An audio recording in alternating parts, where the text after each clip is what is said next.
Thousands cheered when Negro burned. Ell Persons paid death penalty for killing girl. Oil was poured on fire. Mother of Antoinette Rappel pronounces sentence. Wanted black to suffer. Funeral pyre is kindled within 100 yards of spot where white child was murdered. Leaders of mob bring victim to scene of his crime 15 hours after capture.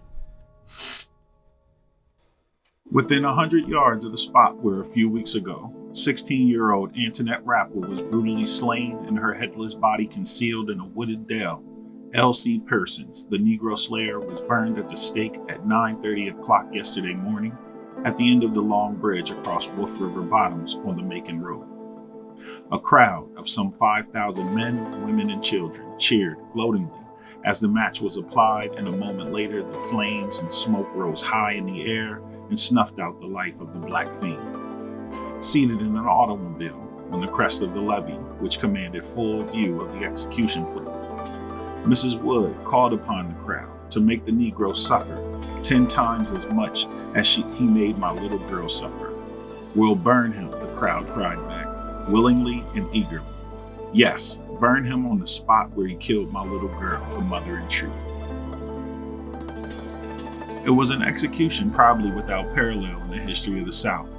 The approximate hour and place of the lynching were advertised widely. But of the organized forces of law and order operating through the medium of the courts, dared not say nay to the outraged community in which Antoinette Rappel lived. Yet, throughout the entire proceedings, there was perfect order. Leaders in the execution packed time and again implored the hundreds of men so eager to lay hands upon the Negro not to shoot. The crowd was dominated completely by the committee, which had planned and executed the capture of the black slayer from the state authorities, and none of offered violence nor continuance by the summary of court. Persons went to his death terrified beyond the power of expression. His annual eyes rolled and shifted unceasingly.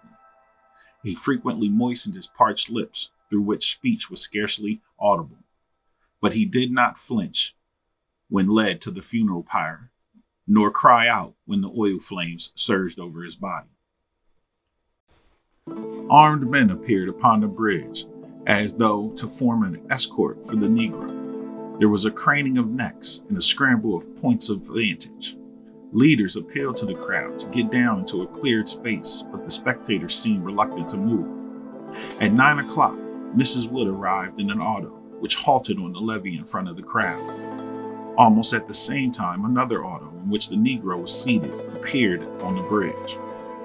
The master of ceremonies raised his hands to command silence and announced that the mother of the murdered girl desired to make a statement. The crowd surged, closer to catch her words, which proved to be audible for a distance of 50 feet. I want to thank all my friends who have worked so hard in my behalf, she said. Let the Negro suffer as my little girl suffered, only 10 times worse.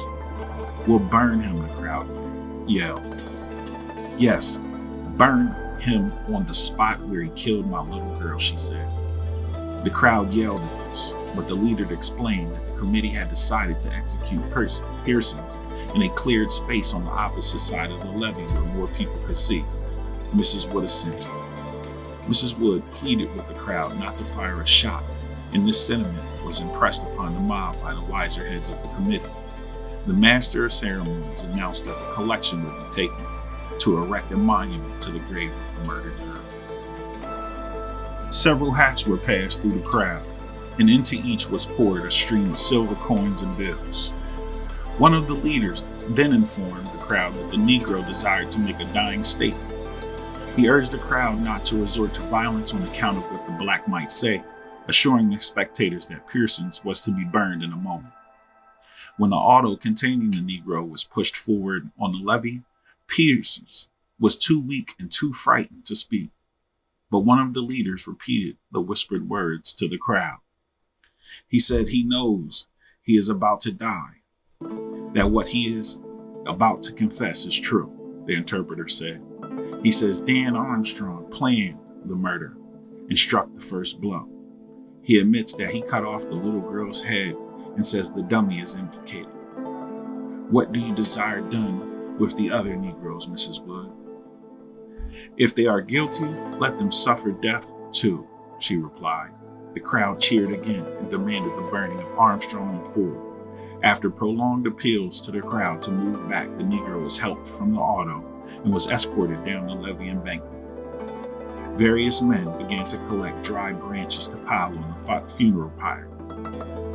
Someone brought a post to be driven into the ground, but after a futile attempt, thus to provide a stake, it was decided to chain Persons to a huge log. Rekindled, the Negro was taken through the crowd and chained to the log. A moment later, a quantity of gasoline was thrown upon the pyre.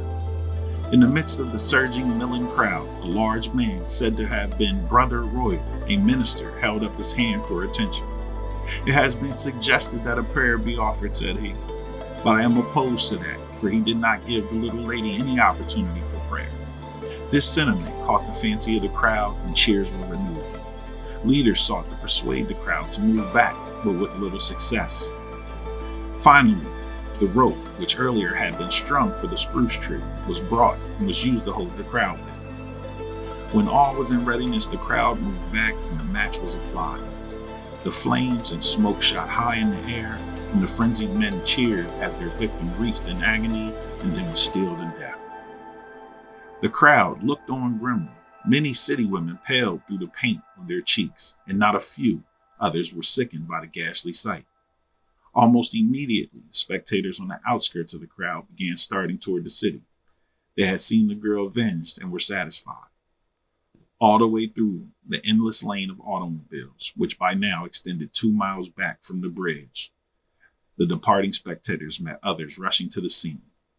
All roads leading from the city to the Wolf River Bridge were crowded with cars throughout the rest of the day, and thousands visited the scene.